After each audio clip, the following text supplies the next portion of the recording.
my goal here is to give you guys very simple things you can take away and actually make some changes to your organizations if they make sense. I was sitting down with Lauren, our marketing manager, and we were going through our event strategy. Lauren, by the way, is awesome. She puts up with me. She helped me with this presentation. And she was walking me through, all these conferences and where should we spend our money and what should we sponsor. And then she walked me through this one, and I was like, wait, what was that?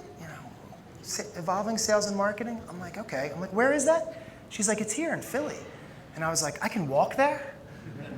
So if you guys are in from out of town, welcome to Philadelphia. It's a great city. We hope you enjoy the conference. So I'm the co-founder of a marketing technology and services firm. I've spent the last 14 years selling into and working with some of the largest marketing departments in technology. But for the last 14 years, I've been focused on sales, right, as the co-founder. Hiring, training, managing our salespeople, and scaling our sales operations. And now I'm the CMO. And man, that is a different world, like completely different world. So right now, I'm smack dab in the middle of trying to evolve my marketing department and the marketing services of my organization to meet the needs of our clients in this world that's absolutely saturated, right? To get mind share now is almost impossible. But the real challenge is how do you use all this technology that's out there to capture the opportunity? Okay, so that's what I'm going to try to talk to you guys about today. So real quickly, we're part of a $600 million public company, right? We're a wholly owned subsidiary now of this organization. And our focus is account-based marketing and delivering that for our clients. We really blue chip list of clients in technology, focusing on expanding into new verticals now. So I want to talk about sales and marketing alignment. I want to talk about account-based marketing, and I want to end with predictive analytics. Okay. So just a real quick story. We started MRP after 9/11. My co-founder and I, we've been laid off after 9/11. I was in New York, he was in Philly. We each kicked in $1,000. And our idea was that we would do something to pay our rents until we could get real jobs, right? And that just hasn't happened yet. We just keep growing and growing and buying new companies and expanding. And now, really, in this little space, we have the belt, right? So we're the largest provider of account-based marketing solutions that's 100% powered by predictive analytics in the world. We're up to about 450 people, probably do about 45 million in revenue this year. This is how we pitch ourselves to our clients, right? It's predictive plus. So we're taking this incredible data stream and we're executing on behalf of our clients all of these different tactics throughout the entire funnel. So we're positioning ourselves as an end-to-end service provider of account-based marketing. And it's 100% software and managed services.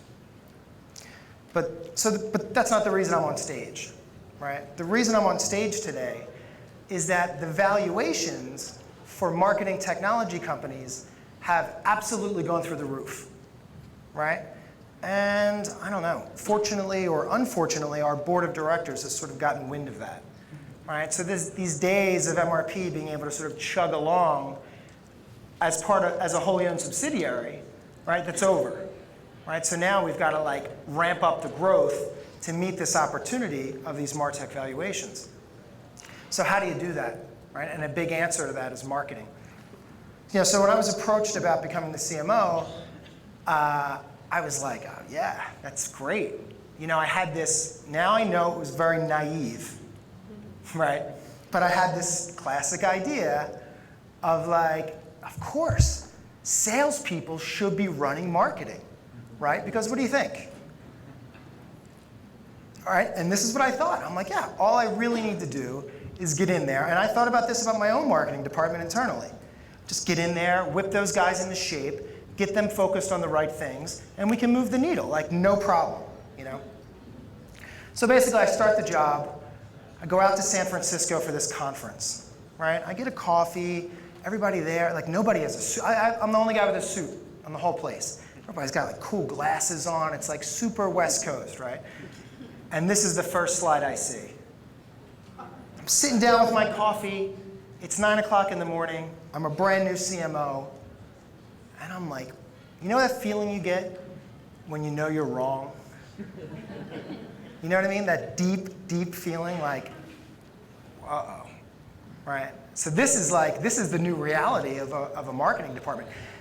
To build a modern marketing department, you've got to understand this mess and then figure out how to build a stack of these products that somehow connect together so you can do your job, right? So I was like, okay, I better, this is going to be a lot harder than what I thought. So I started going around, going to all these conferences, meeting with all these companies, demo after demo after demo, meeting after meeting, walking the floors of the conference halls. Okay, what do you guys do? What do you do? What do you do? And then it occurred to me, then this idea came to me, right? And this word kept coming into my head. I was like, wow, this is cool. This is amazing.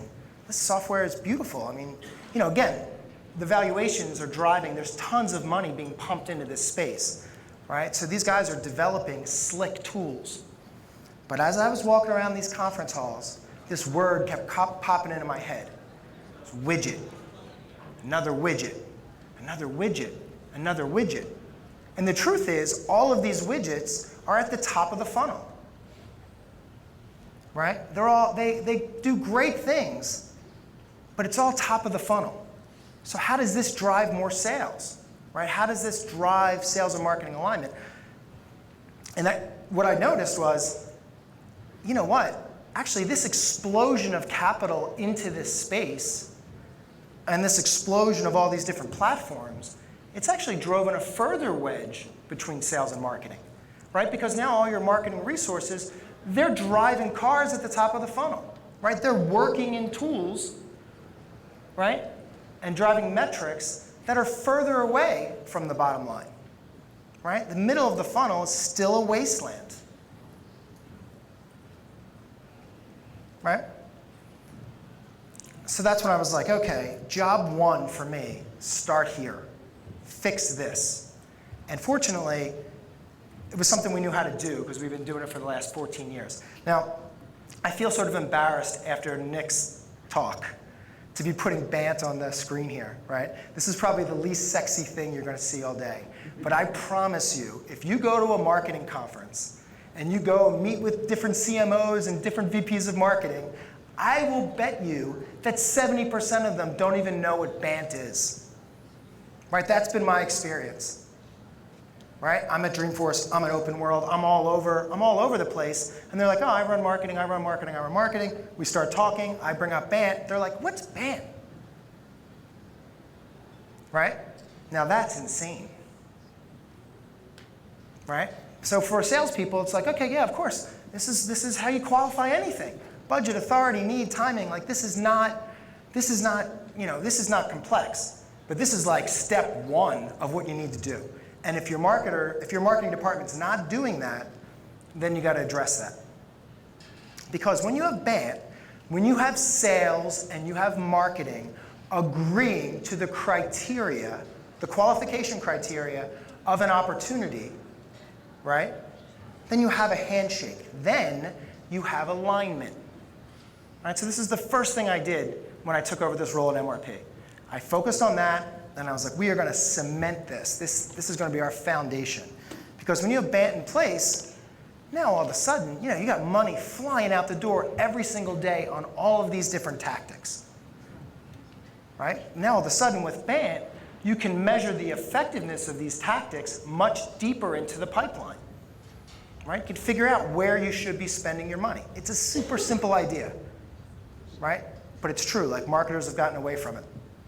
But that's not my favorite part of BANT. So my favorite part of BANT, right, is that you can actually not only measure your marketing tactics, but you can keep an eye on these guys.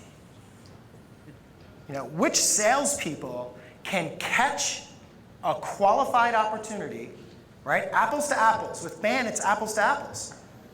You know what the qualification criteria is. Nothing is coming from marketing and going to sales unless it meets this criteria, right? So which salespeople can take that opportunity and convert it? So there's one thing I know, right, having done this and hired, trained, managed almost like 1,000 salespeople at this point.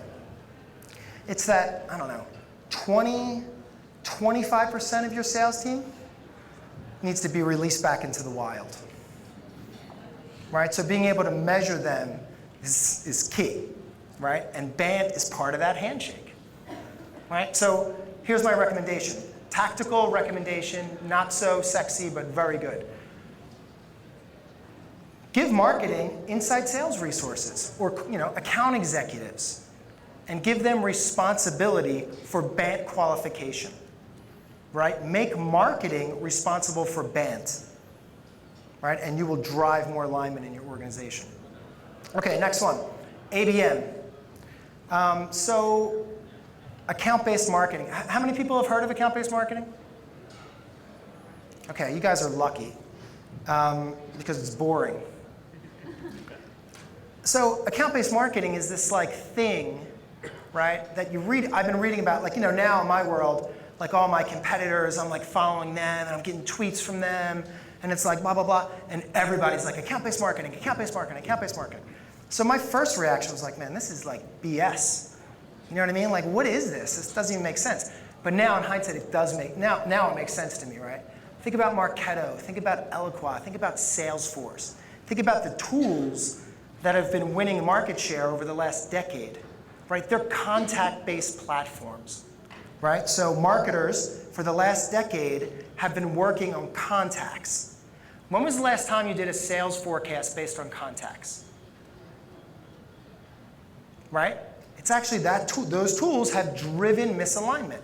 No, we do target account plans, right? How many of those have you done? You do a target account plan, you figure out what you're going to sell, who you're going to cross-sell to, and you build out your forecast based on what you're going to sell to this group of accounts. So for me, actually, account-based marketing, if you hear it within your marketing organization, it's good, right? It's a signal that marketing is starting to think more like us, or you guys. I don't know what team I'm on anymore. Like you guys, right? So actually, account-based marketing is good, right? So it's the idea of a market of one. Narrow down your focus of accounts you target, and then measure all the different touch points you deliver to those and roll it up.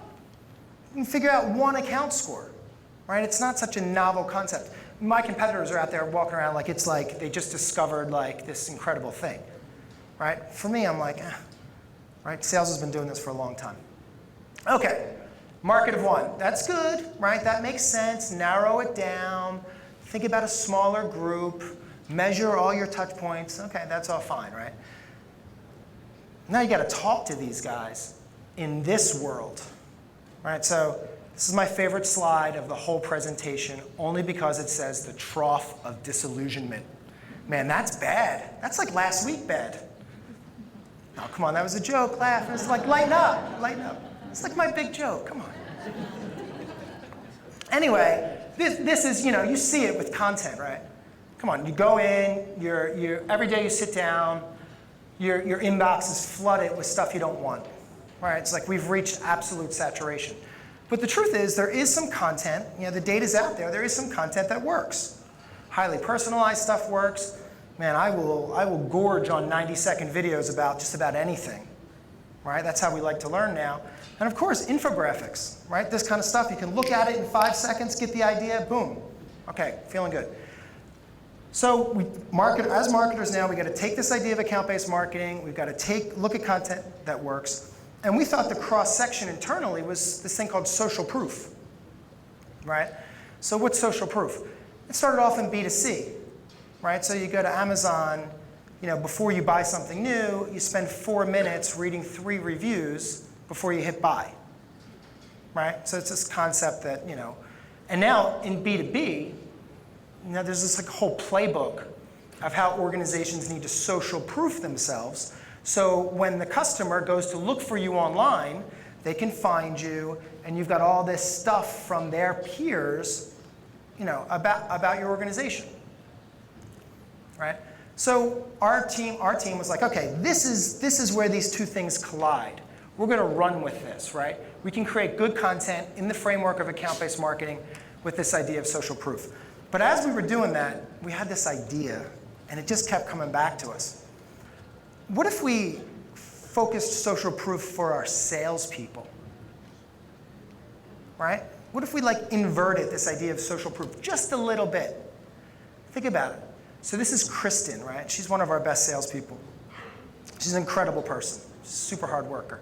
And I just kept thinking the whole time, how awesome would it be if Kristen was writing a blog, and she was getting called by journalists and commenting on news and technology, and she's already on LinkedIn. But what if she was hammering out tweets 24/7, and doing videos and doing webinars and really all over the place? How much would that help her sales? Right? It'd be incredible, right? She'd be reaching out to her named accounts. They'd be like, oh, let me check her out, and then they're like, I got to talk to this girl. Right? It's so much more personal than trying to social proof MRP. But here's the rub. Why is Kristen on this slide? Because she's the best salesperson. Well, there's one other salesperson we have that would argue that, but she's a great salesperson. So what'd she do? Kristen focuses on a number. Right? That's why she's on this slide. She hits her number half after half after half after half for the last 10 years. We can't, no matter what number we set for her, she's like, boom. Right? So she doesn't have time for this. Right? She's on a plane, on a call, picking up her kids, writing a proposal, back on the plane, back on a call, back on a call. She has no time. Okay, I missed it. It's like a great bridge. She has no time for any of this. Who does have time? Now you guys already know. These guys have time. Right? So when we think about alignment between sales and marketing, that's what we started doing. We started building content around our best salespeople, super personalized, right? And delivering that personalized content to their named accounts. We actually assigned, this is a new concept, an account-based marketing executive, right? To execute a social proof playbook for our best salespeople, right? So the idea is to establish your best salespeople as thought leaders to their set of named accounts, right? So we envision a day, well, we're doing it internally, but we envision a day where the group of your best salespeople are directly supported by an account-based marketing team, just like they're supported now by an inside sales group, right? And this is kind of like what Nick was talking about, being able to be responsive enough. All right, so that's my second tactical recommendation. Think about that. Think about what you could drive in terms of sales if you social proofed your salespeople with internal account-based marketing resources. All right, make sense? Right, so internally, right, so MRP, we have about 350 account executives around the world, right, supporting our clients. So if I had to put my hand in the fire and say where are the next 350 coming from, I would say it's going to be that. I would say from a managed services perspective, that's where our business is going to go. Okay, last but not least, predictive. So we talked a lot about evolving the marketing department, right? How do you evolve the marketing department? And now where I sit, I don't know if we need to evolve them because they've already evolved, right? And I didn't realize this, and I'm in this space, but I was walking around with that old idea of what those guys are, right? But the reality now is this is the kind of stuff they're tackling, right? Nick said it. It's not the lack of data, it's too much data, right? And the big daddy in this whole thing, the big kahuna, is predictive analytics, right? So what's predictive analytics? Make predictions about what's going to happen in the future using advanced sources, using advanced data sources. So for us, in our world, who's going to be our next customer? right? And it's absolutely the new name of the game. And this is the same kind of stuff Nick was talking about. I mean, we've seen incredible adoption of this in technology vertical. All of the big technology companies, they are all in on this, transforming their organizations to chase down this data, make sense of it, and act on it. And now we're seeing banks, consumer product goods, healthcare. We're seeing these other verticals starting to jump in the game, right? So what is it? So it's simple, right? And Nick laid it out with his wife buying the cell phone, right? 70% of the buyer journey is now done digitally, right? So the buyer journey, just like Nick said, has changed completely. But here's the rub. Half the deals still go to the first salesperson in the door, right? So they may be buying. So actually, like the way they're interacting with sales, that hasn't changed at all, right? So they're doing way more research before they'll talk to a salesperson and making up their mind way before they want to talk to a salesperson. But the first salesperson in the door still wins the deal most of the time, right? So what does this look like? So an account, every account have different buying centers, right? When they decide they're going to buy something, everybody starts doing research. That research leaves something called a digital trail. Another name for that digital trail is big data, right? Like at MRP, my company. So right now, we ingest 6 billion records a night from the ad exchanges, right? Raw data. This is pre-purchase research data. This isn't people clicked on my website. This isn't they opened a white paper. They didn't click on my display ad. They didn't do any of that. This is raw them floating around the internet, reading peer reviews, reading articles, doing their research, right? But then I need to append all that other data. Did they come to my website? When was the last time they interacted with us, right? What's their firmographic information? What's their demographic information? I need to append all these additional data sources to make sense of it so I can analyze it and ultimately score my list of named accounts, right? So now my marketing team, and a lot of marketing teams, they're living in a dashboard, right?